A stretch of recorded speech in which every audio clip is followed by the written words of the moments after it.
Hello student, I am Mahendra Chaudhary, Assistant Professor, Department of Electronics and Communication Engineering, Oriental Institute of Science and Technology, Bhopal.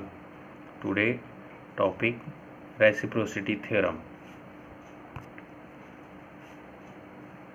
Reciprocity theorem states that in any linear active bilateral single source network, the ratio of source to response remains same when the position of these two are interchanged. I repeat, reciprocity theorem states that in any linear active bilateral single source network, the ratio of source to response remains same when the position of these two are interchanged. आपका इसमें क्या रहेगा कि आपको एक single source network के लिए single source के लिए ये थ्योरम एप्लीकेबल है। एक सिंगल सोर्स दिया जाएगा, फॉर एन एग्जांपल आपको वोल्टेज सोर्स दिया है तो आपको करंट आई की वैल्यू पूछा जाएगा, या आपको करंट सोर्स दिया है तो आपको वोल्टेज वी की वैल्यू पूछा जाएगा and verify the reciprocity theorem.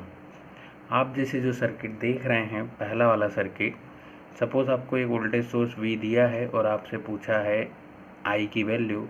आप क्या करेंगे, जो भी सर्किट नेटवर्क जो दिया है एज इट इज़ उसी सर्किट पे आप apply Kirchhoff's current law and Kirchhoff's voltage law and find the value of I. Then we will apply the reciprocity theorem for the given circuit. Means आपको voltage source और जो current है उन दोनों की पोजीशन को क्या करना है, इंटरचेंज करना है। इंटरचेंज करते वक्त हमें दो चीज़ अच्छे से ध्यान रखना है।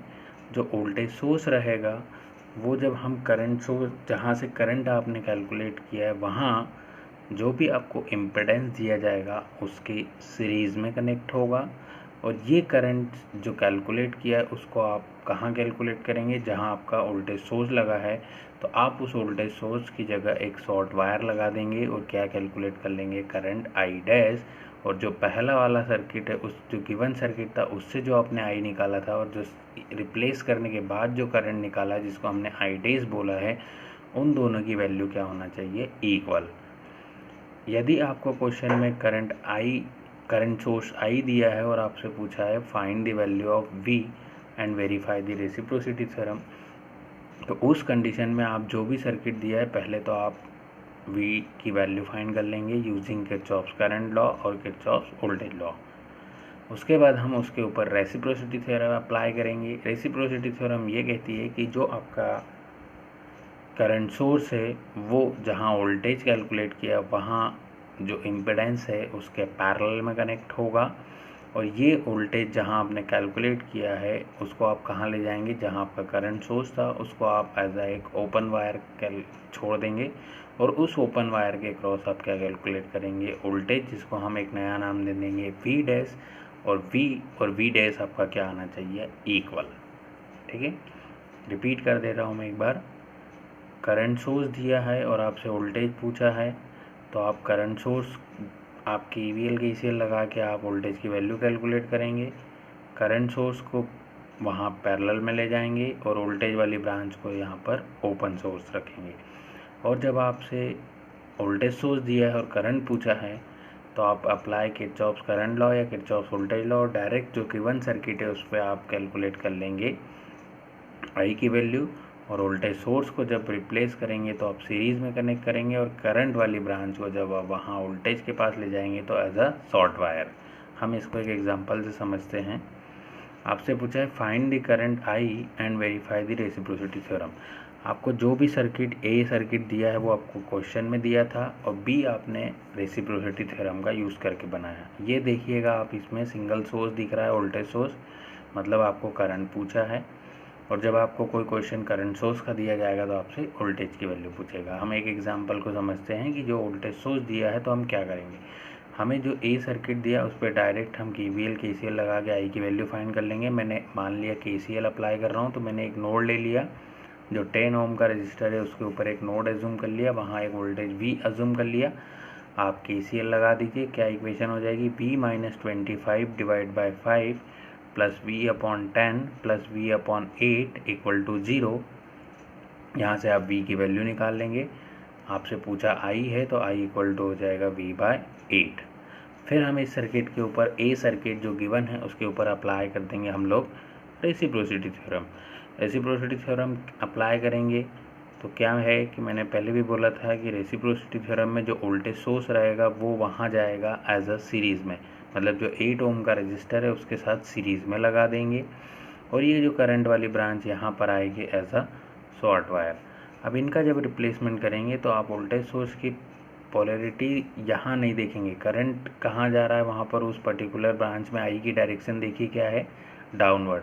तो आप जब करंट की डायरेक्शन डाउनवर्ड है तो जो बैटरी का आप लोअर पोटेंशियल ऊपर रखेंगे, हायर पोटेंशियल नीचे रखेंगे। तो देखिएगा आपने 25 वोल्ट को सेकंड बी वाले सर्किट में कुछ कनेक्ट किया है। करंट यहाँ जो डायरेक्शन है वो हमें उससे कोई मतलब नहीं, वहाँ देखिए बैटरी की पोलैरिटी को देखते हुए उसके कारण जो 25 वोल्ट के कारण जो करंट है वो अपवर्ड फ्लो हो रहा है या डाउनवर्ड।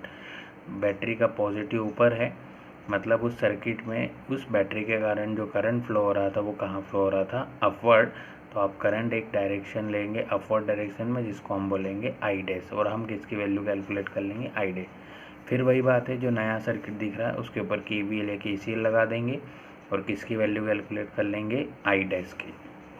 और आई और आई डैश इक्वल आ जाए तो हम लिख देंगे वेरीफाई द रेसिप्रोसिटी थ्योरम। फिर मैंने क्या किया, एक नोड ले लिया जिस पे वोल्टेज जूम कर लिया V डैश। इक्वेशन क्या हो जाएगी, V dash upon 5 plus V dash upon 10 plus V dash plus 25 upon 8 equal to 0। एक इक्वेशन है उसको सॉल्व कर लेंगे, V डैश की वैल्यू निकाल लेंगे। V डैश की वैल्यू मिलने के बाद आप I डैश इक्वल टू लिख दोगे minus of V dash upon 5। V dash upon 5 जो रहता है वो उस नोड से आउटगोइंग होता है, पर I डैश की डायरेक्शन आपका क्या है, नोड पर इनकमिंग है, इसलिए मैंने लिखा है minus of V dash upon 5। देखिएगा यहाँ पर जो लेफ्ट साइड पे इक्वेशन दिख रही है वो आपको जो क्वेश्चन गिवन था उसकी इक्वेशन है, और जो राइट हैंड साइड पे इक्वेशन दिख रही है यहाँ पर वो आपने रेसिप्रोसिटी थ्योरम अप्लाई किया, और जो नया सर्किट था B उसकी इक्वेशन है।